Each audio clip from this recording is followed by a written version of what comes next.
We have to speak truth to power. We have to, as Americans, we have to say the truth in order to be better Americans. To make America better, not to be fools like what they were doing with Saddam Hussein when they were searching the presidential palace for weapons of mass destruction. What, he has a rocket under his bed? I mean, don't you need like a whole base for these weapons to be? Oh, we gotta check the palace for what? Well, he might has weapon of destruction. Really, in the palace? And it was so embarrassing. Yeah. Great place to keep, you know, a nuke or an ICBM or a chemical shell. Yeah. It was so obvious. It's unbelievable. I protested, you know, I was young in 2000. I think it was, hundreds of thousands of Americans young. You know, they had the drums. We go to these demonstrations. It's beautiful. You have all these leftists with the drums, all this shit. These young people that know what's going on. And we didn't even get 10 seconds on CNN. I came home. We took a bus. We took about 30 buses from New York. We paid $30 each. And we went there and they brought us back. Not even 10 seconds. The media was behind it at the time. I mean, like, was the biggest advocate. Well, what they just do is read the writing on the wall and say, everybody wants war now. Yeah. We'll push war. Yeah. That'll make our ratings great. That'll give us ad revenue, you know. Thomas Freedom, who's the biggest columnist for what do you call it, for the New York Times, said it's a necessary war. Why? Because he's a pro-Israel. You understand? Yeah. Let me show you. Give me the source of this stuff. Like, of course, Saddam didn't like Israel, but like, why did we have to invade Iraq? I mean, it doesn't make sense. If you look at the history, we destroyed Iraq. First of all, you have to look at the Iranian-Iraqi war. We told Iraq to go to war for Iran as a revenge against our hostages in Iran. They went to war for 8 years. They lost 500,000 people. Imagine a country of 15 million fighting a country of 70 million Iranians. And after they bled to death, we bring them in, we start that we destroyed the army. Yeah, didn't we give weapons to both of them in that war? Yeah, it's called the Iran-Contra war. Yeah, we were given, imagine, we were giving weapons to the Iranians under the table to kill Iraqis who are allies. Yeah, it's all man. Let me just show you this. Yeah, 1 second. Forgive me. That landed for me. You know what it's all about? It is about the money. It is, but the problem is a lot of people are dying, man. A lot of people are losing their life. Hey, let me give you this guy, man. I don't know if you can hear it. No, I can't hear it. No. Wait. You needed to go. Oh, okay. Yeah. Wait, okay. No. It's not the right way. Well, the whole idea. This is Thomas Friedman. He's like the head honcho of the New York Times. They always pay attention. This is the guy who said if two countries have a McDonald's, they never go to war. This is the guy who came up with that concept. You ever heard that concept they had?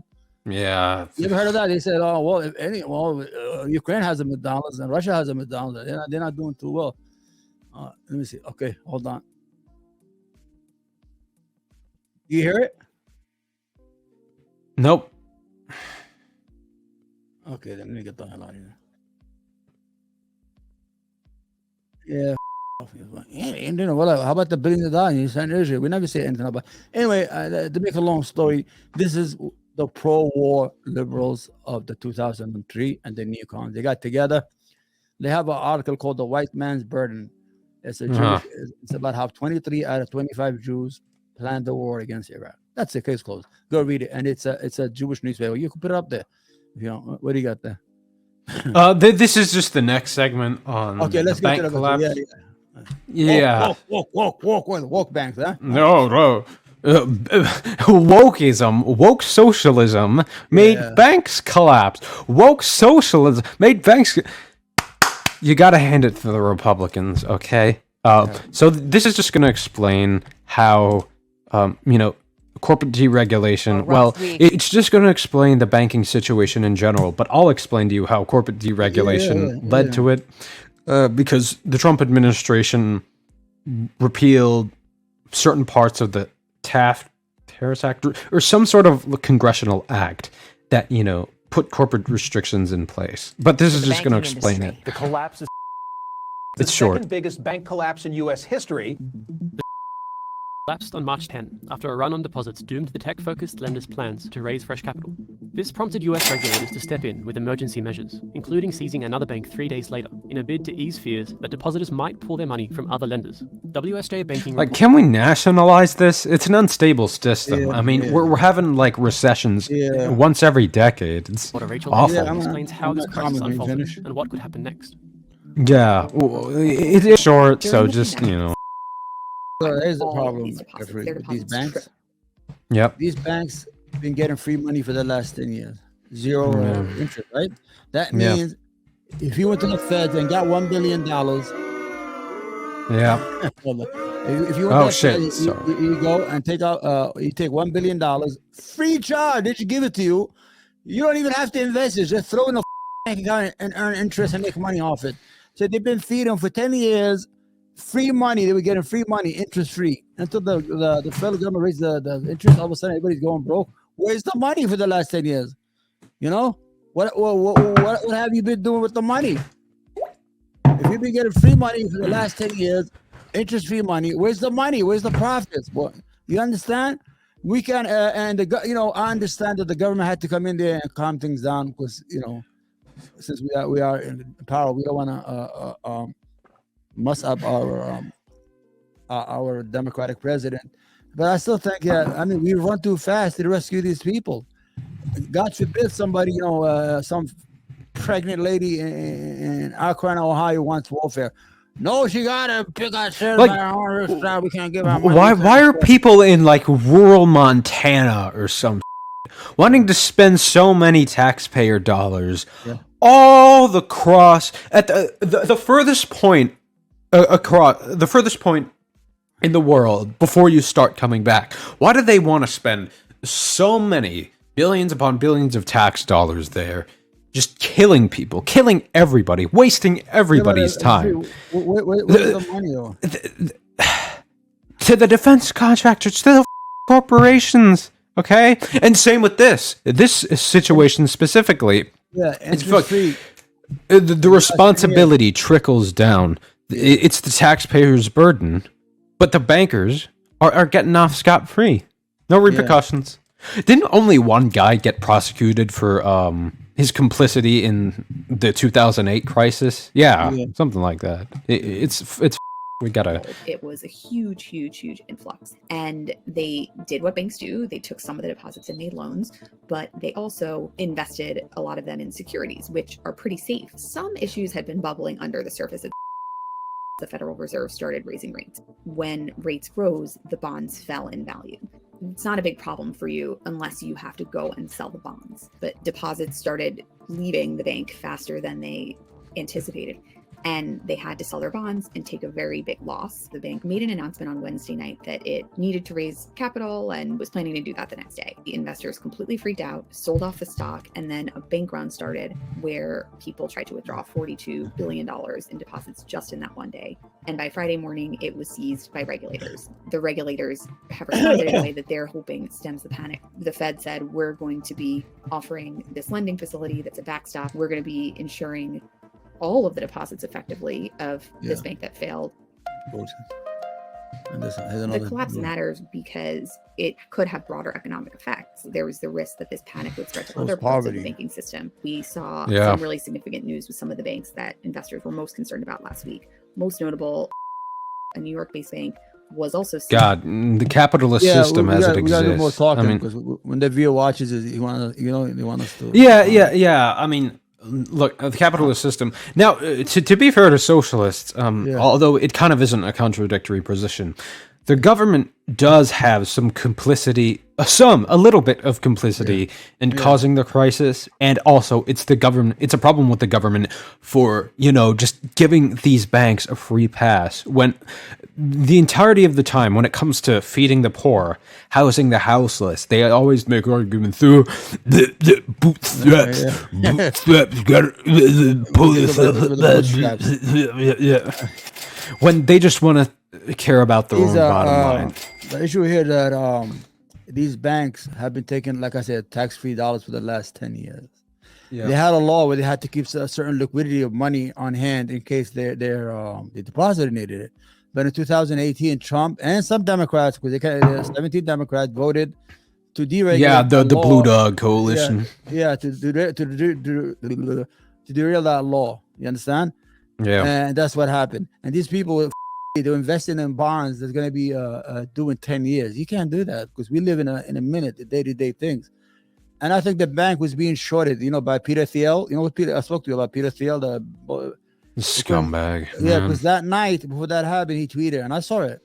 He said, "There's some trouble in the bank, SVB, whatever it is. Get your money out." Everybody ran to get their money out. That's what happened. They had a bank run. There was nothing wrong. People got nervous. There's another bank, Washington Mutual, in 2008. It used to be a nice bank. It just started. It has a. What happened is somebody started a rumor that was collapsing. There was no, this wasn't collapsing, and everybody ran, got their money, and then Chase bought it out. The problem is money. The way money works is you have to have some confidence in money. If you lose confidence in money, money has no value. You understand? Like if you lose confidence in the American dollar has no value at all, because it really doesn't. If you're printing $500 billion a year of money that you don't have. But the whole idea is about confidence, and banks work on confidence. The whole idea, banking is simple. You have depositors who deposit their money. They get a low interest. You take their money and you loan it to another person for higher interest. And you make money, and it goes in a cycle and rotates. People come, take their money. Other people deposit. People take it out, and you're making money. That's how it works. But when you start gambling with people's money, then after you up, you come running to the federal government to help you. That's a lot of balls to have, my friend. You're gonna you gotta the money and go broke and help us. All of a sudden, the libertarians, all these we need small government. All of a sudden, come on, Uncle Sal, help us. You understand? Yeah. I mean, the whole free market people are nowhere to be found. And the conservatives that are constantly championing free markets. We need to bail them out, ease them out, ease up the economy. Let's just do away with all this and just nationalize it and make it serve the people. Okay. Imagine if the world came together and said, "Listen, forget about this hocus pocus. We're gonna make one currency. We're going to agree on the value of that currency and just let everybody live their life. You won't have no refugees. You won't have no human trafficking. People will live better life. It's simple. All we have to do is sit down and we say, we agree." And but they're evil and they don't want that. Yeah, all this economic, inflation, all that hocus pocus is nothing but the people. You know who has the American dollar? Honduras. Honduras use the American dollar, I mean, I think the United States can do it. They could sit down and agree. Listen, let's agree here. The whole world, United Nations, we're going to use one currency. Call it a dollar, the lira, whatever you want to call it. It has one value. And then we're going to start all fresh, and people go to work, and we're going to have to distribute this money according to the growth. I mean, you understand? We're not going to give the money free away, but it's going to have one value. People will not have to leave their country to come to the United States, and all this animosity of natives or people who live in these countries against immigrants will not happen. Nobody wants to leave their country to come to the United States and live in a basement in Jackson Avenue in Queens, New York. They died when we had that rain last year. A lot of them died because the rain overcame them. Nobody leaves. They have beautiful homes. They have beautiful scenery. From my country, my family has land beyond what you could see, but it's all mountainous. But that's it. We give that up because because of economic issues. We don't just want to live, rubber shoes and eat off the land. You know what I'm saying? And not enjoy all this luxury that we're enjoying right now and have this freedom. That's all it is at the end of the day. Agree, set the dollar worldwide, everybody's happy, boom, all the wars, all that. I don't know, but humans want to make things complicated, I guess. Yeah, they're evil. Yeah. Also, this is still an aside from what Omar said, but is also relevant to the theme of banks. Leftists and progressive liberals often criticize landlords for being, really rent-seeking, really exploitative, really unethical business practices, but not as much criticism gets levied at banks. And obviously, this isn't an anti-Semitic argument. I don't care about, race, religion, or ethnicity. I just care about the fact that people are capitalists. And what banks essentially do is just look at people who have good credit, and credit just means, confidence that they'll return interest on the loan. They just look at people who have good credit and then give them loans and then pocket the interest. And then that's it. And pocket the interest for themselves and then give back the principal of the loan and then pocket the interest from that, and it goes on and on and on and on. But I don't know what it is. Can't banking just serve the people? Okay. Come on. Don't give me any individual enterprise, commercial enterprise, spirit of the entrepreneur. No. Just make it serve people and not profits, okay? Thank you. Yeah. Third largest bank failure in U.S. history, and First Republic put out a statement saying they'd gotten some extra money from the Federal Reserve and also from J.P. Morgan. They're hoping that reassures their investors and their depositors. The key thing to watch for is the panic over? That's a big question. Do people stop pulling their money out? Do investors and consumers are they reassured? Yeah. You have panic, you have no money. If we got together and said the dollar's not worth it, the dollar's not worth no money. If we say, no, I don't want the dollar, I want a ruble, that's it, it dies out. The only reason our American dollar is strong is because we have bigger guns than the world. We have we got the army. We told you the dollar's worth that. We don't have, it's not based on gold. What are you basing our dollar on? We got guns. We got guns. That's really where our power and economic prowess comes from. And we owe $33 trillion. But if you want to collect, we're gonna pay you in our own way. Don't buy dollars worth more than you. This is how it works, man. It is like schoolyard politics. Oh, the school lunch.